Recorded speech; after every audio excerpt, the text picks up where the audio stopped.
Good afternoon.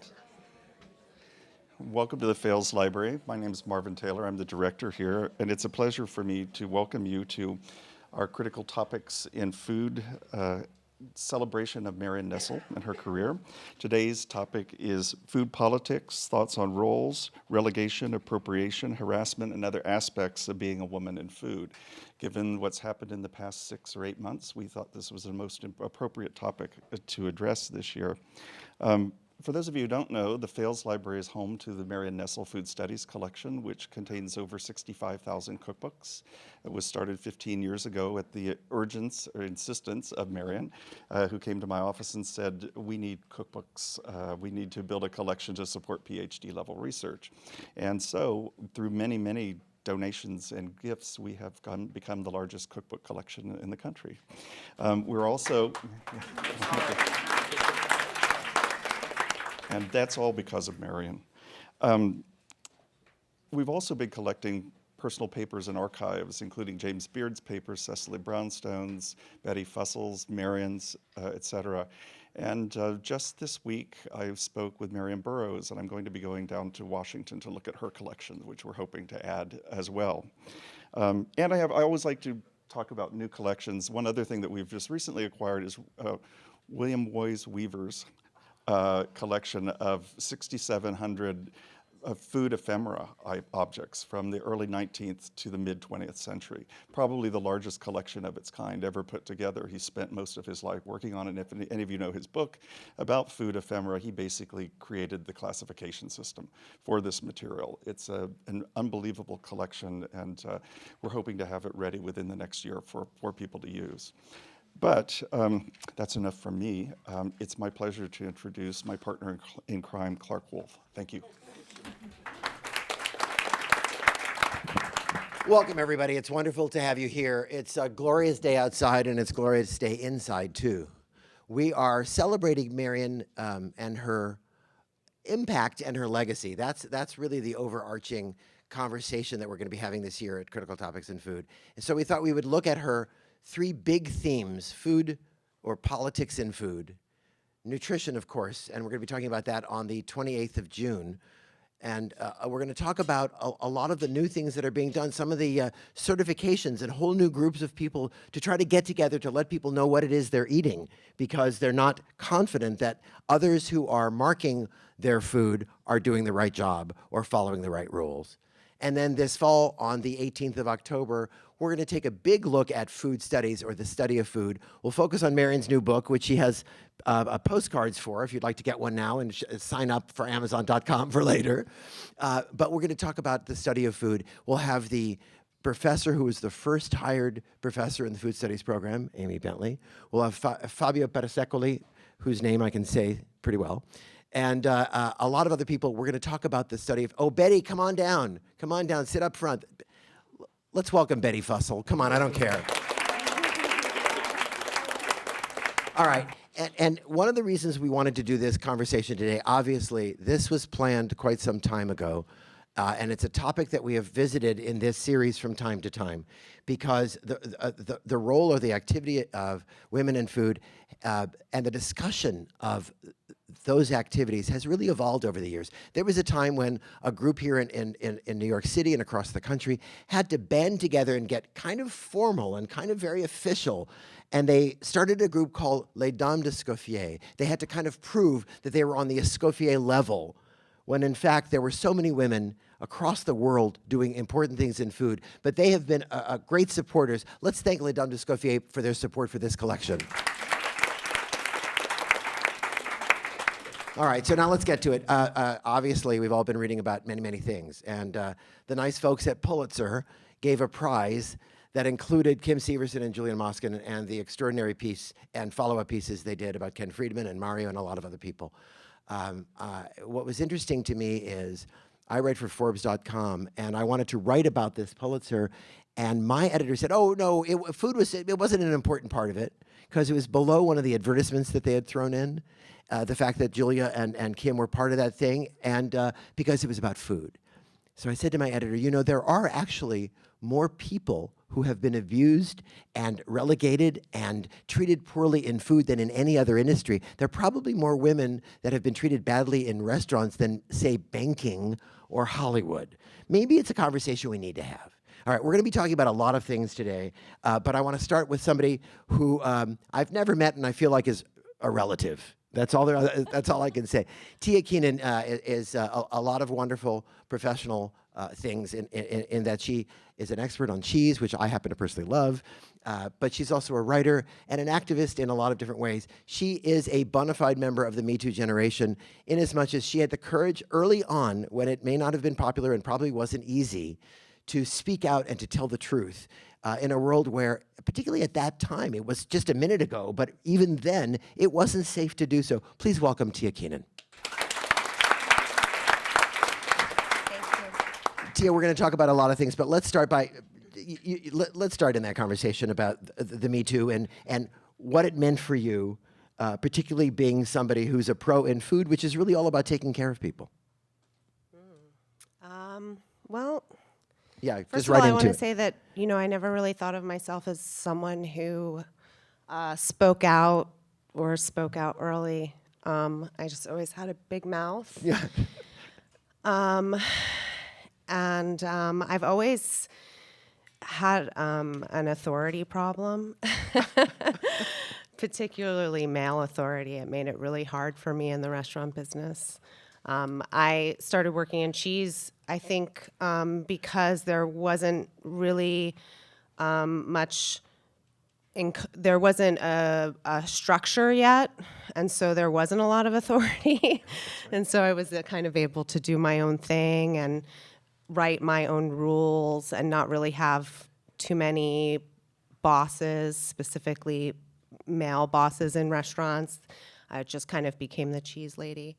I think I've always had, first of all, a lot of privilege in the restaurant business. As a white woman, I grew up working class. I did receive a college education. I put myself through school through the state university system and worked in publishing briefly, actually, before I couldn't make enough money.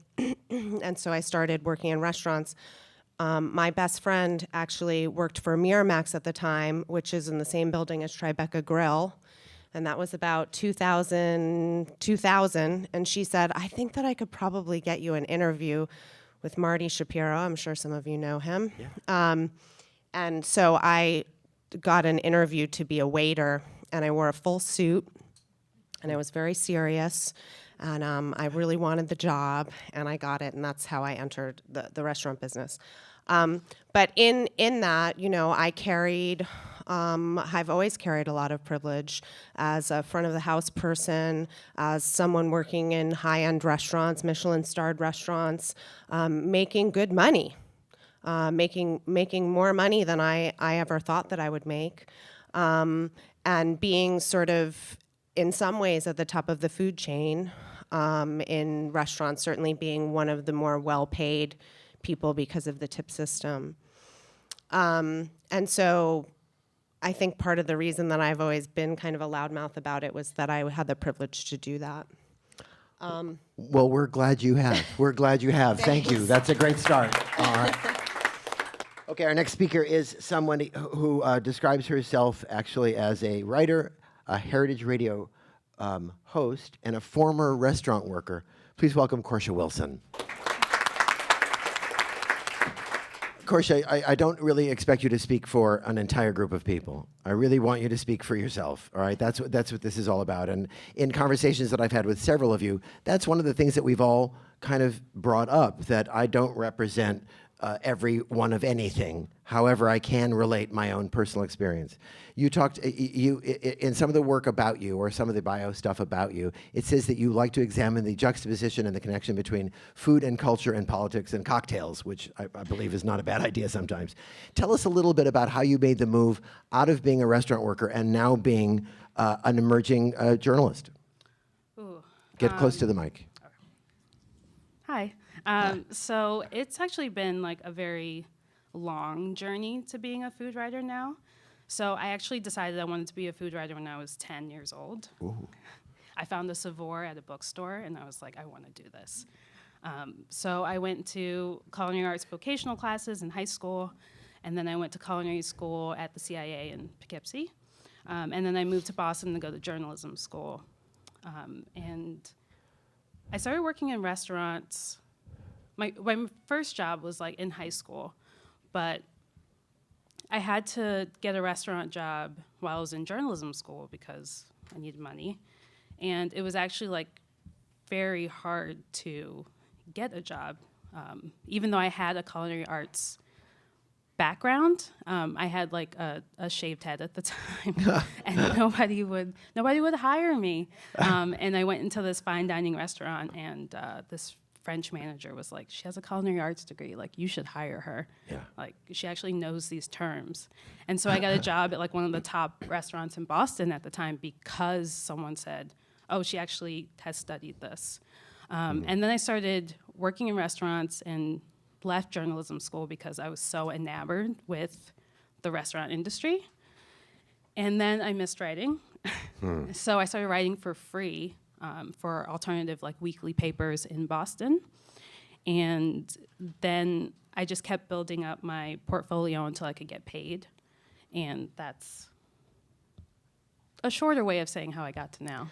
Well, we're glad you did. You represent a whole new generation. We're glad you're here. One of the first names I learned in food journalism across the United States is Florence Fabrikant, and we've known each other for a long, long time. We had a conversation a week or so ago talking about all of this, and Florence kept remarking that, you know, she really hadn't had some of the problems that had been written about, and she wondered how she should feel about that. And we examined it further, and the result was a perspective that's very important. Some of what's already been touched on, the fact that she had a sense of privilege and acknowledged that and has been appreciative of it, the fact that her head was not shaved almost any of the time she went in for jobs. No, but much more than that, she has a story to tell because she's seen a lot. Please welcome Florence Fabrikant. Well, I'd like to welcome everybody here, and especially the familiar faces scattered around the room. Thank you for coming, and thank you, Clark, for including me. Actually, my career in the workforce after I got out of college, and it was while I was doing graduate work at NYU, as a matter of fact, was in advertising in the Mad Men era. And I was in a market research department. There were men and women. The department head was a man. His subordinate was a woman. I left after about 4 years because I was pregnant and about to have a child, and they had offered me a vice presidency, and I turned it down because I didn't feel I should accept it and then quit. And the entire time I was in that atmosphere where we went out after work and drank martinis and smoked all the time and sometimes played bridge in the library during lunch, I never encountered any of the sort of Me Too stuff that you saw on Mad Men on TV.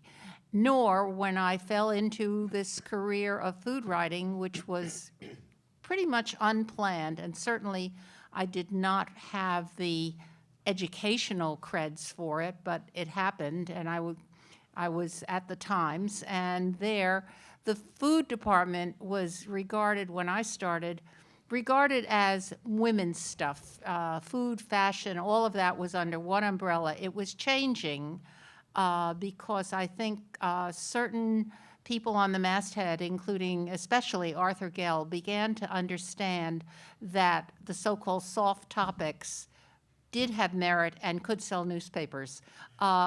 If you were on the foreign desk or the national desk, you looked at those people, those mainly women, but there were men too, doing recipes and stuff with great disdain. And it took a long, long time for that attitude to change. Well, it's changed big time now, but I will have to say that the whole Me Too atmosphere was never part of my life. I'm married to a man, Richard Fabrikant, who happens to be here because he's protecting me. No.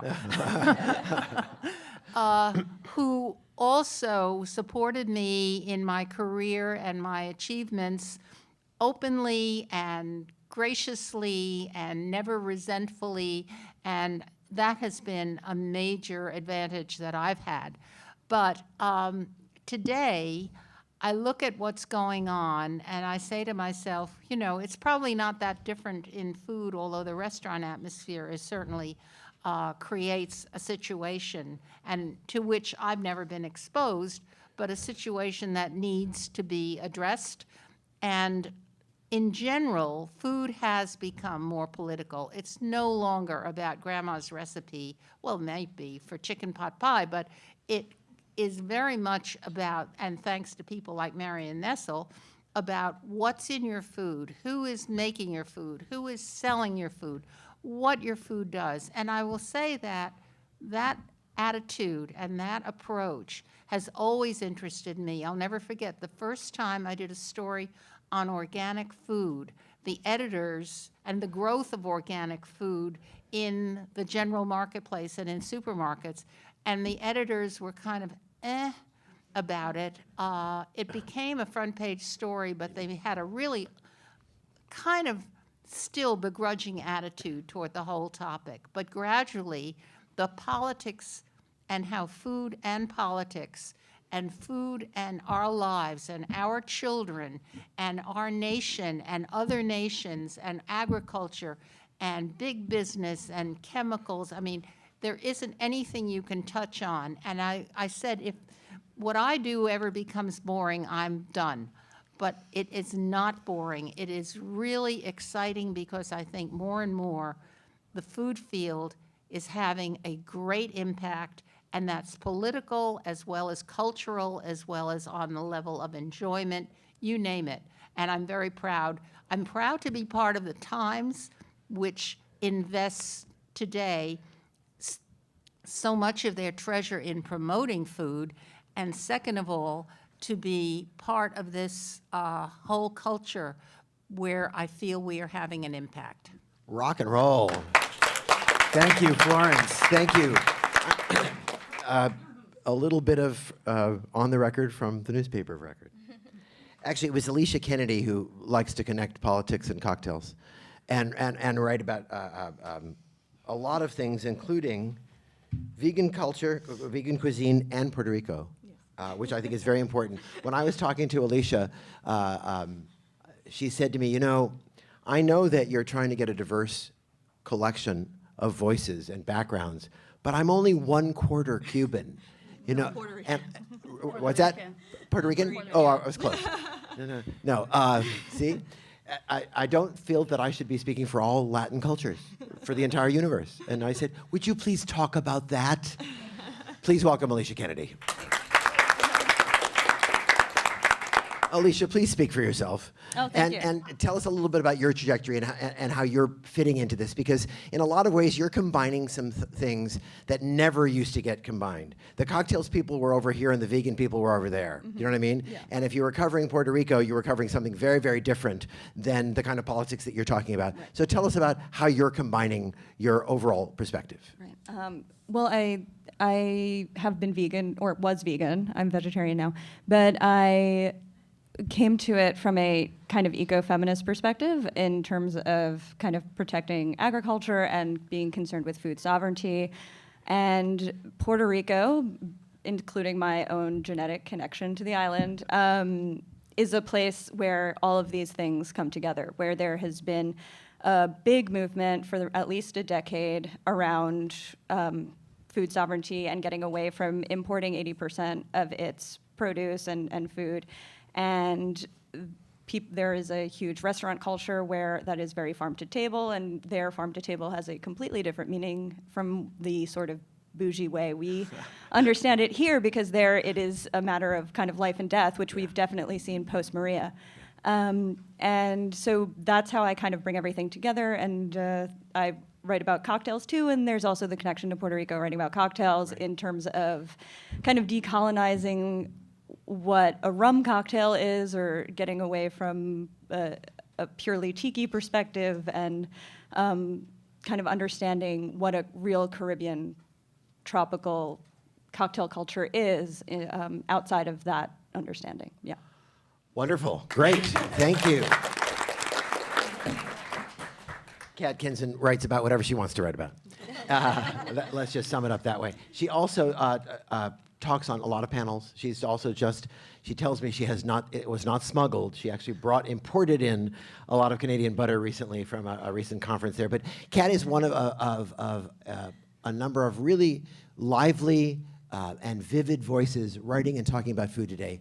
Please welcome Kat Kinsman. All right, Kat, you have always approached things in your own way, right? I mean, were there expectations as a woman writer or a woman editor or author or speaker that you ignored but that you noticed? I am such an accidental food writer. It genuinely never occurred to me that this could be a path for me. My background is all in visual art, and I was an art director for the first 10 years of my career, and it's because I was a little bit afraid to be a writer. I guess I was afraid of not being good enough at it. And I'm still sitting up here on this panel with this Mount Rushmore of women in food, who every single person at this table just inspires me and surprises me on a regular basis. And I'm waiting for somebody to come up here and like pull me off and say like, you don't belong up there. But I came about it in a very strange way. I wrote around the margins because I was a visual person. I was the art director who happened to write funny emails until somebody on staff, one of the editors, maybe said, well, hey, you seem to like food or music or whatever. Maybe you could write something about that. And I was so grateful for the chance to do that. But being actually making my living as a writer or editor, that was something that other people did who had studied for it. My background, my master's is in metalsmithing, which Of course it is. Of course. yeah, not the single most lucrative thing a person could do with their time. Thank God the internet happened, and people were willing to pay me to push pixels around. But I realized at one point that the writing was stacking up around the edges. A friend here saying, well, you like to go out to restaurants. Could you write a little blurb about this one? Oh, you went to a show. Could you write something about that? And I just realized I kept putting myself in positions where there were all of these chances to write, and then there was an opportunity. I had flipped over. I was working in advertising. Sadly, the bar carts were gone mostly by that point. It just drove through every once in a while. And I was given an opportunity to be the summer grilling editor for AOL. As I had a friend who worked there and said, do you like meat and fire? So how about you give it a chance? I took a leave and I never went back. I had no idea what I was doing. And also nobody was paying attention. It was fantastic. It was a perfect situation to screw up terribly if needed. There was a senior editor who was there. Well, first of all, I stepped in there. I was supposed to just be the summer person. The food editor quit after I was there a week or two. Nothing to do with me. I was not like, she decided she wanted to go to natural food school. The senior editor was laid off and I was left holding the ball. And I thought, well, there's only one thing to do. And I didn't know what I was doing, so I just kind of did it. I was lucky enough to have a friend. I've been friends with Pete Wells since well before either one of us was a food writer. And I always sort of envied his life and the fact that he'd sort of snuck in through the back door to being a food writer. When I met him, he was writing about bars and country music for Time Out and writing press releases for The New Yorker. And I saw him step into this wonderful life, and I just thought, oh, that's a really cool way to do it. He just sort of figured it out. I don't know what I'm doing, but I'm going to give it a shot. And then I had the opportunity after that to go and start a food site for CNN. And I was scared to death because that was real reporters. And I kept thinking that I have absolutely no business to be here. Anderson Cooper is going to stop by my desk and be like, you, out. And but I realized that I brought something to the table there that none of them were really used to. They were fantastic reporters. I made it my business to see what they were doing and learn from them. They were not used to having the freedom of first person and the kind of storytelling that I was doing in the food section, and they all wanted to write for me, which was great. So I got to be the editor of some world-class journalists who were nervous because they hadn't written about food. So in a way, just to tie it back to gender, I didn't have any expectation of what to do as a food journalist of any gender. So it wasn't tied to me. I knew that I had tremendous respect for the pantheon of the people who had gone before me. That I was, a lover way back of Clementine Paddleford and Craig Claiborne. And the more I learned about them, the more I learned about that they were kids from Nowheresville who picked it up and did it until they became the experts at it. And I just sort of looked to them, to the outsiders, to trust enough in myself to just give it a shot. Whoa. I have to say, I'm listening to the credentials of all these extraordinary people, and I'm realizing they have so much background, so much more knowledge and experience than they even ever realized. And the idea of somebody starting as a metalsmith is somebody who knows how to make things stay together and not fall apart. I'm right? not a good metalsmith. I'll note that for the record. We learn from our mistakes. All right, now, the first academic that I ever heard say that you should vote and be political with your fork is sitting at the end of this table. All the early stuff that many of us with Julia Child and Robert Mondavi and various other organizations tried to kind of fiddle around with and see how we could make food a more serious conversation, not just connoisseurship, but fundamental living stuff, had to be translated into something that the rest of the world would understand and accept and acknowledge. And Marion Nestle, through her rigorous knowledge and training and her extraordinary ability to synthesize and simply and clearly express things, made it all possible for a lot of us. Please welcome Marion Nestle. Thank you, Clark, and thank all of you for coming. It's really nice. I'm having a wonderful time this week. I was trying to think, and listening to everybody, I, like Florence, did not have Me Too moments. I had different kinds of moments. And the one that just leaps to mind is that when I started graduate school in molecular biology at Berkeley, I met my first week with a graduate advisor who said to me, well, we're giving you a fellowship, but that's because this is a new program and we didn't have any men apply this year. And next year, when men discover that we have this new program in molecular biology, we won't be able to give you a fellowship. And that was my introduction to graduate work in molecular biology, and it went on from there. It had a big impact on me. And I think, this is something that all of us share, I think, is it made me feel like I wasn't a legitimate person in that program. They weren't going to take me seriously. I never took it seriously. And when on my first teaching job, I was given a nutrition course to teach, it was like falling in love, and I never looked back, just never looked back. Maybe I picked nutrition because it was a women's field.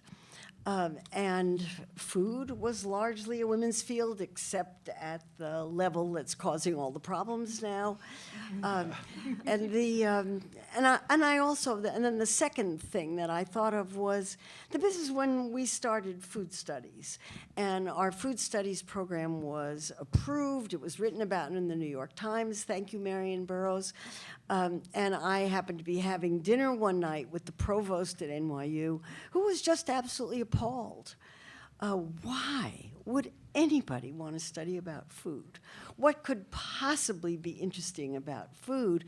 And in thinking back on that, I wonder if he was a mathematician, and I wonder if that was just a women's field issue. And something like that. Well, anyway, lots of people are studying about food now, and it's terrific.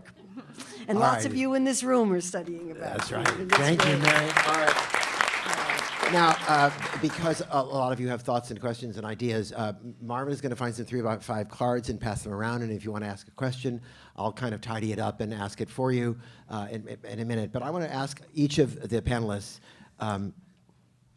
let's talk about legitimizing.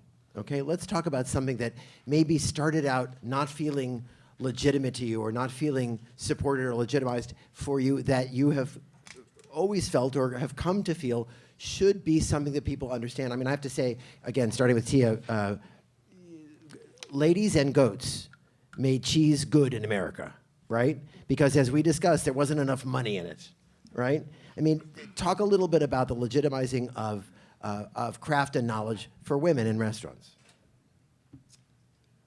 Oh, just that? No, all right. Anything you want.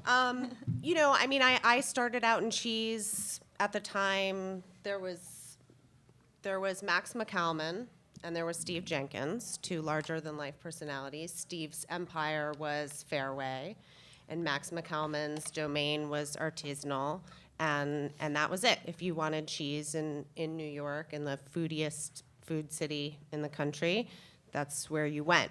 I definitely identify with everyone here in that we,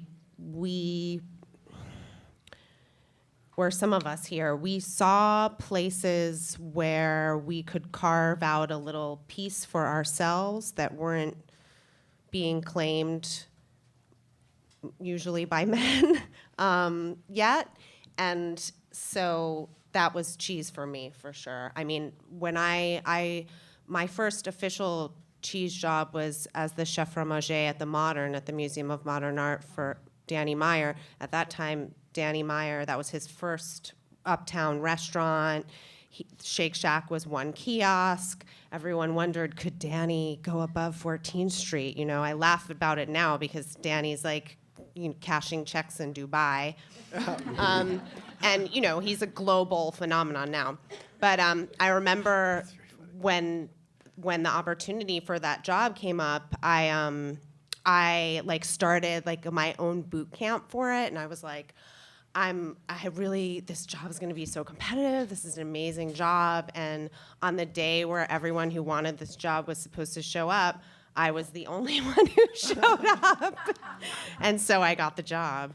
And chef said, just go do whatever, you know, his Gabriel Kreuter, classic French chef, you know, he said, just do whatever you want, just don't make a mess in my kitchen.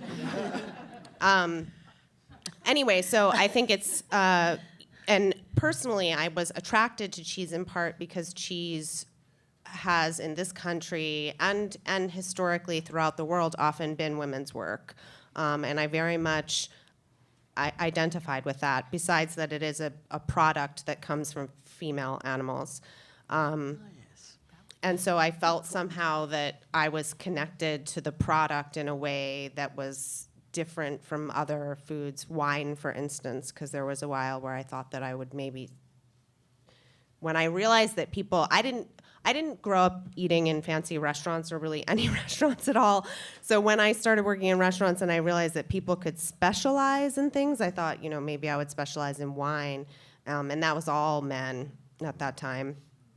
And so I do think it's interesting that we've all, in our own way, sort of talked about how we made very choices that were, in some ways, very gendered, and that were about taking something for ourselves. And also, I think it's interesting that several of us mentioned that we didn't think those things were important. And so we took them because they were not important. But I'm happy to say also that we have made them important. And I think that that's a really sort of profound realization and something that if people are able to do that is an incredible privilege. I have to say that they were always important. They were Yeah. just, you may not have realized it, we may not have realized it, but thank you, because they were always important. In fact, it turns out they're the most important. I mean, actually, without food, we're kind of dead, right? Yeah. And all the culture that goes with it and supports it. Thank you. Korsha, so you had this culinary training. I mean, I love the fact that you went from kind of vocational training or technical training to the CIA, which has never been a bastion of sensitivity. Inclusivity. Right, exactly. I mean, God bless, right? It's a trade school that's really good at promoting products, right?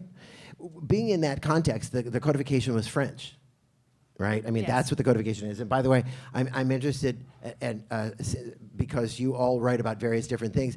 The MPs in France just passed a law saying you can't call something a burger that doesn't have meat in it. Like the French invented hamburger. I mean, what the heck? What are they talking about? You can't say sausage. You can't say bacon unless there's actual meat in it. Right? So here you were in a context where all the codification of all that you were learning came from a very French background, which admittedly has a fairly male-leaning bent. It's a polite way of putting it, right? How did you navigate that? Culinary school was it was very weird. So there's at CIA, I should say, there's 2 tracks. There's the culinary arts side, and then there's the baking and pastry arts side.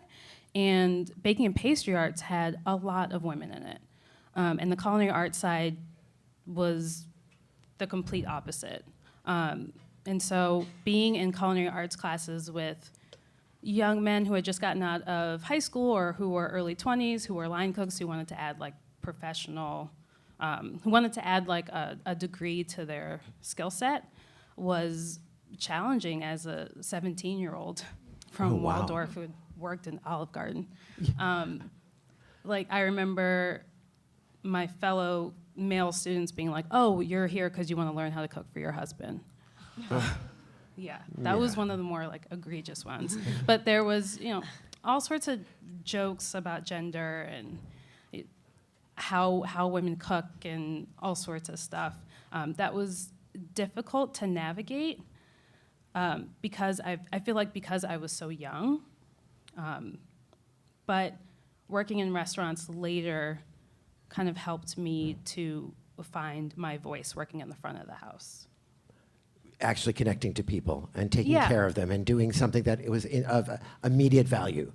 I found that like front of the house was way more welcoming for me, and I know it's not like that for everyone, but it was a space where I could find my own way to provide hospitality to people, and I felt empowered by that. Yeah. And that, funny enough, like I never thought I would write about my restaurant work. I thought it was just a means to pay for being a food writer. But it has become, it's part of some of the articles that people talk to me about the most, like the ones that I've written that people connect with the most or enjoy the most, always tie in my restaurant work. It was always, the front of the house was always a safer place for women and gay men than the back of the house at all for either of them. I mean, right, and it particularly 40 years ago, the delineation was so marked that you just didn't go from one to the other or back and forth. All right, Florence, I can't help but ask you, so you cover a lot of things and you write about restaurants that are about to open or that are going to be moving or chefs or this, that, the other. You write about food products, you write about so many different things. In the Me Too moment, where we all know that, for example, on the record or under investigation or allegation, somebody has behaved very, very badly, excuse me, how do you fit that into your journalistic oversight? Well, working at the Times, I'm part of a team. I don't have total liberty to write whatever I want. I mean, I have a lot of freedom and a lot of genuine there's genuine confidence in my opinions and my taste and what I write about. But recently, in the course, for example, of mentioning certain chefs, I have had to allude to allegations that these chefs are under or have been addressed at these chefs. And it's an important part of coverage. There was a chef shift at a restaurant called Racine downtown that involved one individual who had serious charges levied against him. I'll tell you something interesting. I knew about these charges. I think the restaurant didn't. But as a reporter, I did not feel comfortable or that it was ethical of me to be the one to tell the restaurant that they should maybe back off this guy. And they wound up hiring him and then firing him. And I felt badly for them, but it wasn't my place as a reporter to get involved in the middle of all of that. But of course, today there are issues that you have to think about. Would I recommend a Mario Batali pot or pan right now? Probably not. But let's see how this works out, and let's see how this plays out. I wanted to say something about both what Tia had to say about the cheese. I wrote about goat cheese available in New York in 1977. There were 7 of them, or maybe 10, all imported. No goat cheese at all. There were no dairy goats to speak of in the United States. No goat cheese was being made at all in 1977. This is an article in New York Magazine. And within about 5 years, there may have been over 100 producers. And it was women wanting to go into food. And why were they milking goats? They're easier to handle than cows. That was the reason usually given to me. Yeah. And then as far as the CIA, I remember when all it taught was ice sculpture and presentation platters. Yes. It was never about teaching someone to be a chef as it's understood today. A couple of things. Lawrence, you have so much information, and it's so wonderful. You all know what she was talking about, the restaurant, that there was a chef at North End Grill who was let go because there were some difficulties, and then Florence had the obligation to report that that chef had gotten a job at a new place, even though she knew why he was available for hire. And then a little bit later, she had to report again that the chef had changed again. Again, you know, being a commentator and overseeing these things and telling the truth and walking that fine line is really critical. One of the great jobs and one of the great joys that all of you have, because you cover and you talk about so many things, is simply not covering something. You have the opportunity to just say, you know what, I'm just not going to write about that. I'm going to cover and focus on something here because I know that this is something worthwhile, and feel confident that you're not missing out on anything, right? That you're doing your job. Alicia, speaking of which, are there things that you get pressured to cover that you feel like, okay, wait, you say I'm a food writer, but I'm just not going to write about how much we all like bacon 5 ways? You know, again, do you come up against that? No. That was an easy answer. Yeah, no one asked me to write about bacon. I'm lucky that people know to come to me about vegetables. So yeah. And do people come to you to write about other Latin cuisines? No, people come It's- to me to find often bartenders who aren't white men based in New York City. That's something people come to me a lot for. Wait a second. You help people find bartenders who are not white men? Yeah. I just got an assignment for someone, and they were explicitly like, "Please just find someone who's not a white man from New York City." And luckily, I drink enough in enough places that I know them. So, yeah. I think that might be federally illegal, what he just asked you to do, but nobody's watching, so it's No, okay. no. By the way, Marvin has passed out some little pieces of paper. Please, if you have a question or a comment or a topic you want covered, write it down right away, pass it to the center aisle, and either Marvin or I or somebody will wander through and grab them from you, and we'll get to ask. But, I mean, so have there been no obstacles for you? I mean, there have been obstacles. I started out writing, my first food piece was about who I call an anarchist chocolatier from New Paltz, New York. So I kind of started out writing about food in a way that was outside of the mainstream. Yeah. And I've just been allowed to do that and continue to do that. And for whatever reason, people let me write like guides to vegan eggs and things like that. Or about, I recently wrote at the end of last year for The Voice about the Queer Kitchen Brigade, who is pickling local vegetables to send to Puerto Rico. So I've been very lucky because I've built a niche outside of what everyone else is covering. Well, the Village Voice, you said you wrote that for. Yes, I wrote you that for wrote The it, the Voice. Queer Brigade, is that what you called it? Queer Kitchen Brigade. All right, so, I mean, that's a whole category now, right? I mean, it really is. It's one of those things where, right, I was about to call you all they. Cool. Right? Right? Because that's the right thing to do, and it actually makes a lot more sense. That's wonderful. Kat, I'm going to go right to you.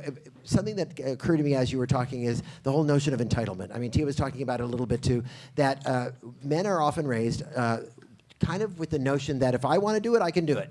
And if I have a credential that's close to similar to because I drank with guys at Yale, it's okay for me to be an investment banker and run the world, right? Whereas in a lot of cases, you expressed a lot of very sensitive, I don't want to say insecurities, but great sensitivities about whether or not you could do something and whether or not you should do something. And it turns out you're awfully good at a bunch of stuff.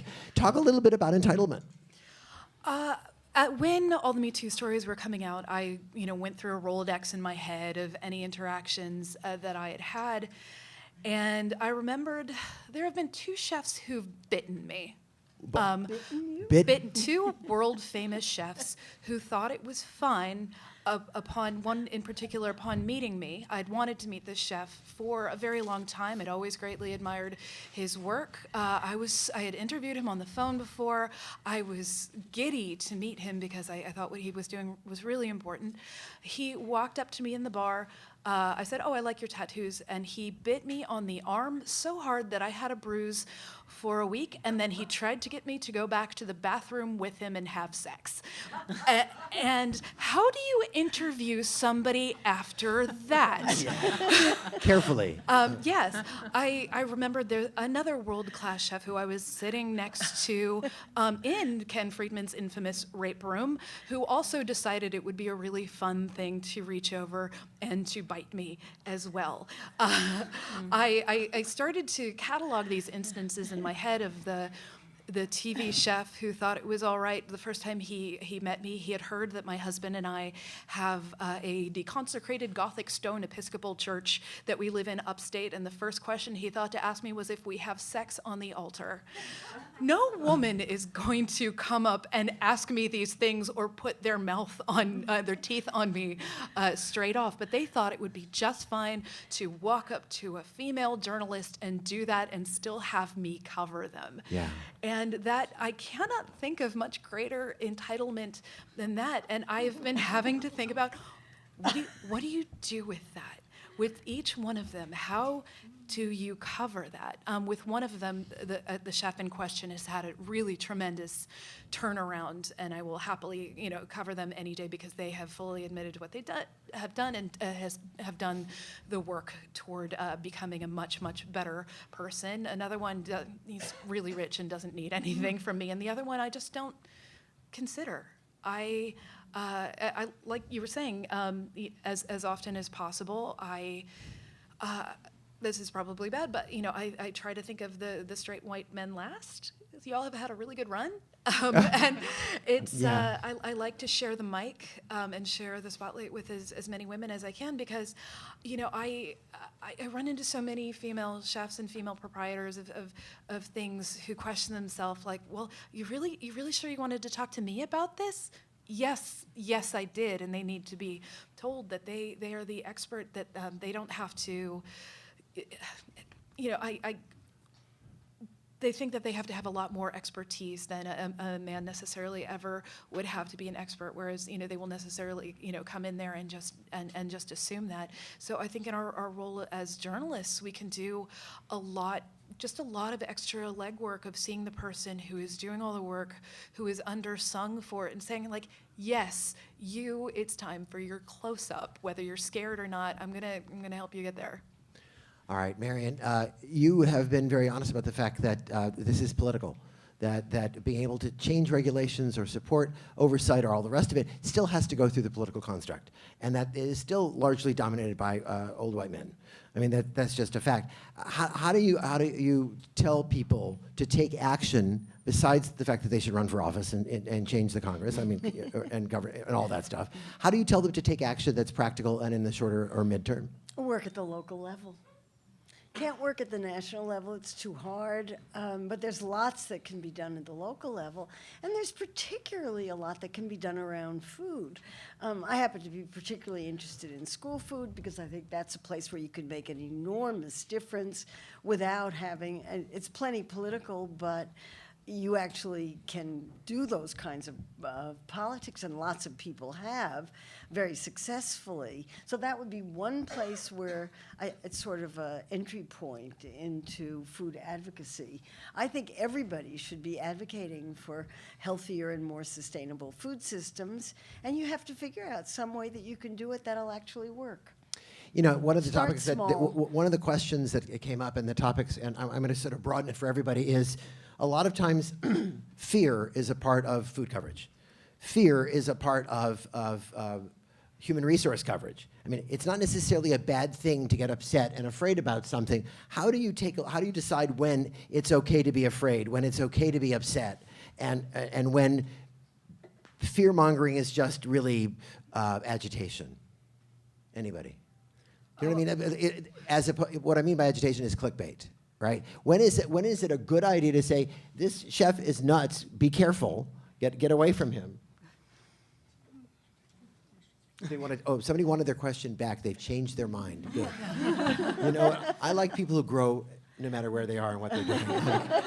Yeah, but let's talk a little bit about it, because, again, from nutrition, sometimes it seems as if governmental information about nutrition has been historically fear-mongering.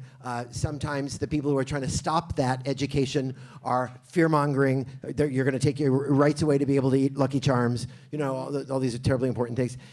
Whereas in this situation of Me Too, being a little afraid of people who are behaving badly is probably a very good idea. So would you each talk a little bit about the role fear can or might play? Who wants to start? I wrote a book about anxiety, so I'll take this on. And so you're not nervous about talking about it? Yeah, so I live in a constant state of manageable fear, but that also means that I am empathetic about it to a lot of chefs. I run, at this point, I don't even know what to call it. It's a community, it's a website called Chefs with Issues, which specifically works with mental health issues in the food industry. It includes a very active online community, and I run up all the time against people who are encountering situations in their places of work. A lot of it is gender-based, some of it's based on race, on sexuality, where they have been so long in a bullied culture that they are absolutely terrified. They're vulnerable people who are afraid of speaking up and preserving their own human dignity because the people above them are keeping them in that place. They don't have any money, they don't have any resources, they don't have somewhere to go, they don't have an HR to call, they don't have anywhere else to do, and they're coming all the time and saying, what do? I am scared to death. I'm being afraid of being thought of as weak or crazy. What do I do? How do I survive in this culture? And the answer is that there are better places to work, ideally, and the culture is changing, and it is now, it has a long way to go, but it's on its way toward becoming a culture where people realize that if they're not leading in a positive way, that they're going to be left behind. And so it's become the better thing to do to lead with responsibility and uplifting the workers for them. And it's still absolutely terrifying out there, but hopefully all the work that all the people have done bringing this into the light, it's marginally less so. Korsha, you look like you're wanting to say something. Yeah, I'm a little confused about like fear in terms of covering certain restaurant groups and chefs. Well, it depends. How do we use fear? I mean, where is fear healthy, and where should we put it aside? I mean, for example, being told that if we eat 3 grams of this ever on a Tuesday, we're gonna get fat and die. You know, right? And sometimes that may be true if it's part of a natural habit. We should be afraid of these things. I mean, Marion can. What about E. coli and romaine lettuce? What about E. coli? Don't eat romaine lettuce. Don't eat. Not right now, anyway. Not right now. Not right now. But yeah, Grow it yourself. When is fear a good thing to have? When is it a good thing to ignore? I don't think it's a good thing to have in terms of reporting. If you're talking about harassment especially, I think I don't think that fear would be a good thing to have. You need to be fairly fearless to cover these things.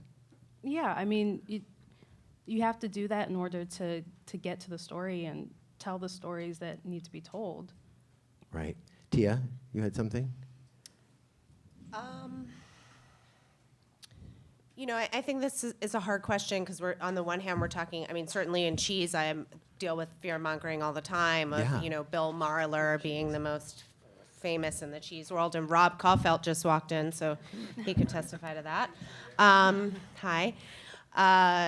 So on the one hand, we're talking about, fear-mongering of, like, if you eat raw milk cheese and you're Right. pregnant, you're going to die. Right. And then we're also talking about things like, being afraid in the kitchen when you're being harassed by racists and homophobes. And then we're also talking about fear as, as encountering, fear as reporters. I will say that, at this point in my life, I'm just most interested in who's telling the stories. I want to hear from the voices that have not been represented in our culture ever. I want to hear from Black and brown people. I want to hear from trans people. I want to hear from people in the LGBTQ community. The least I want to hear from, you can imagine. So I'm not afraid of those voices, even when they are expressing things that are very painful to grapple with. So it's a complicated question because we're talking about so many different types of fear, and we're living in a culture right now that is, dining at a table of fear. I think that's really why I think we wanted to talk about it a little Yeah. bit, because it's one of those things. Fear is a little bit like pain. It's an indicator that something's going on and maybe we need to pay attention, right? And sometimes it leads to a larger thing, and sometimes it's just a passing whatever the heck it is. All right, we have just a few moments left, and afterwards we're all going to go into the gallery. We're going to walk by a cavalcade of large impressions of all the books that Marion has written, and also a copy of part of the article that Marion Burroughs wrote first about the Food Studies program, and go in the other room where two companies run and owned and developed by women are providing some food, one of which is Lucy's Way, which is one of my favorite cheese shops in the whole country.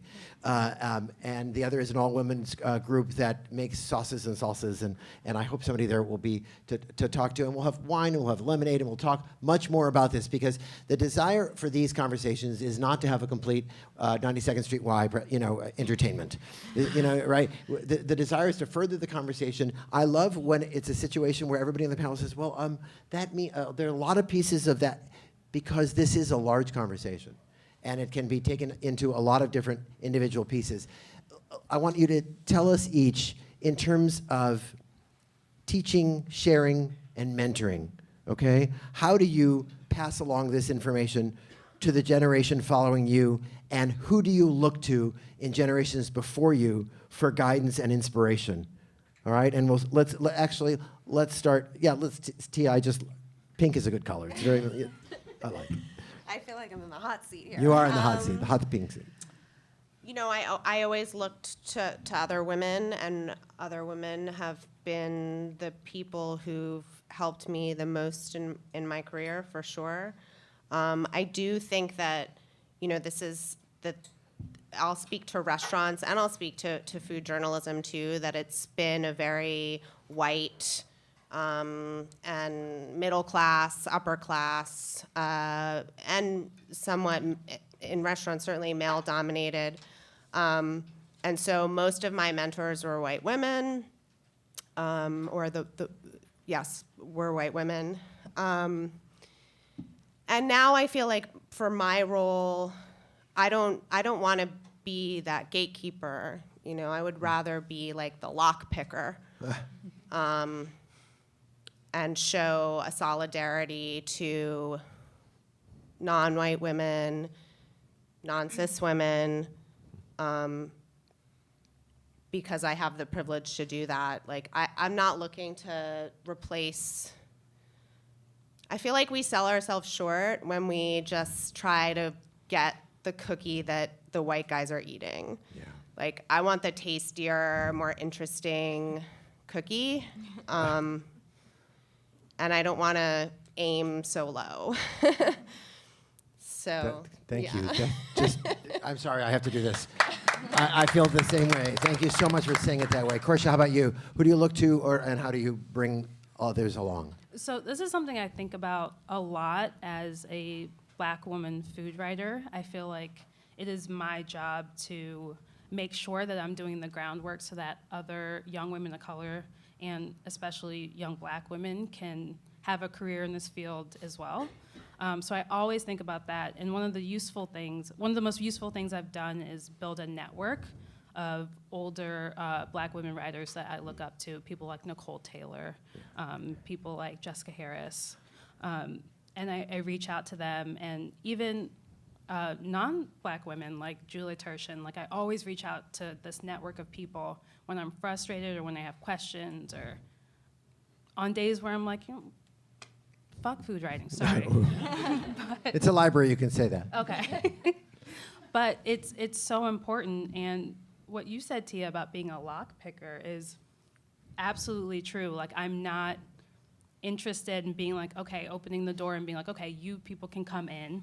It's more about not asking for a seat at the table. I'm not into that anymore. It's about building my own table and inviting people to it and making sure that they have what they need, the resources that they need to build their table as well, and bring those people to it.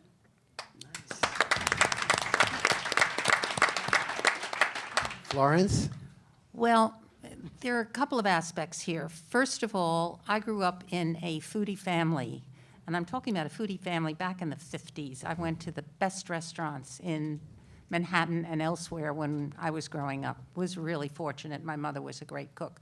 And I kind of marinated in that atmosphere my whole life. So becoming a food writer was in some ways a natural thing, except it wasn't really a career choice that I even considered. I was in awe of people like Julia Child and Craig Claiborne and the Chamberlains, who wrote for Gourmet magazine back in the day, and people like that, and also some of the earlier writers, the French writers, who I could read and enjoyed their look, their take on food. So when I had the opportunity to actually work in the same office, the same building as somebody like Craig Claiborne, I pinched myself. And that's kind of not changed. The New York Times, I think of our department as a team, and therefore everything is open to anybody who's got a good idea and a good approach. Nobody is really directly mentoring me, but at the same time, in terms of working with younger people, I get asked all the time, how did I start my career and what could I tell them? I can't tell anybody to start their career the way I started mine. It's a ridiculous story. But that said, I do try gently in dealing with a much younger generation of publicists, of other writers, and so forth, to set them a little bit straight without being critical. A lot of them, I think my biggest complaint is that a lot of them just don't do their homework. They get a great idea and they think, plunge ahead. And they don't even think that they could Google something. And I can't tell you how often I get pitches for products that I've written about 3 years previously. And I have to kind of gently say, hey, but my point is, you've got to do your homework. I've always been a researcher. From the time I was in high school, I was a researcher. I love that. And people today think it's easy. It's not easy. Facts are not easy. As the Times has a button that they've given us all, the truth is not easy. And it takes work, and it takes legwork, and it takes understanding of what went on before. I won't write about anything without looking it up and making sure that my information is correct, and that if I say something is first, that it really is first, not just some marketing term. And it's in the way what I write about and how I write about it, and also in my interaction with a whole generation of people in the food field, of trying to gently communicate the importance of being on solid ground. Thanks for being here. Thanks for doing it. Thank you, Florence. All right, Alicia, who are you looking to and who are you bringing along? I feel like as a person who came up as like a vegan in food, I didn't have anyone to look up to. So, but I've taken a very concrete step with a couple of other food writers, and this Sunday we have a conference happening called the Food Writers Workshop. Tickets were only $13.50, so that we could be extremely inclusive, and we're having 4 panels. Portia is on one of them, about networking, because she's a genius. And we're going to talk about the business of freelancing. We're going to talk about creating your own magazine with some people who have created their own independent food magazines. We're going to talk about networking. And I am blanking on the fourth panel. But it's going to be, we sold out in one day, so there's a huge demand for people to kind of both network and also learn about how to get themselves going in food media and do it in an authentic way and in a way that will allow their own unique voice to actually get out there to other people, because it can feel extremely closed off. So this is what we wanted to do. You're Yeah. gathering together and doing it together as a team. That's fantastic. That's wonderful. All right, Kat, mentors, mentees. Oh, Kim Severson is my inspiration and my gut check. All the time. When I had just started out in food very, very early on, I came up to her at a lunch and said, you don't know me, but I'm a huge fan of yours. And she could have just dismissed me and walked away, but she didn't, and she was kind, and she asked me about myself and what I wanted to do. And she has been there for me ever since. If I have a tough editorial or ethical or whatever question, she's the first text that I send, and we have an ongoing conversation about that. People also like to put us on stage to debate things like pie versus cake and stuff, but when it comes to journalism, I always look to her to set the standard. And as for people coming up, I realized that, sort of as a gatekeeper, as an editor, a thing that I could do was to make it a little bit easier for people whose voices aren't heard as much as they should have. So I've tried to start taking the burden of pitching off of people, and thank God Julia Turshen has created this extraordinary database called Equity at the Table, and I think there are over 400 women of color, LGBTQ, just chefs and writers and farmers and all different people. I have started realizing that, I even get nervous pitching, and I've been doing this a pretty long time, that there are people who wouldn't even think that they would be allowed to pitch me. So instead, I've identified people who, I've maybe seen their blogs or their Twitter posts or something like that, and go to them and say, hey, can we talk about doing a story, instead of making them sort of come knocking on my door? If I can come to them and say, hey, I like your voice, I want you to write for me, like that is just an easy thing that I can do. And I've been lucky enough to get to help publish some really, really great stories. It makes me look good. It helps out them, and it just broadens the entrance for everyone. And I think about that day meeting Kim. She could have just slammed the door in my face, and she didn't. And it's my responsibility to keep it open for other people. Totally brilliant continuing education, right? For your whole life and everybody involved. All right, so the person who invented it. No. Well, I write about food politics, and I teach, and so I learn from the students I teach in every class I stand in front of. But I used Frances Moore Lappé's Diet for a Small Planet in the first class I ever taught on nutrition and food, and that sort of set the standard. She was her own researcher for that book. That was the book that talked about how eating a diet that had less meat in it would be good for health and for the planet. And she was completely self-taught on that. She was very young when the book came out, and it's now, I don't know, in its 50-year edition or something like that. It's been around for a long time. And that was one of the first textbooks I ever used in my classes. So it continues. All right, well, listen, let's all go into the other room and gather together and talk a whole lot more, but let's thank these brilliant folks. Thank you.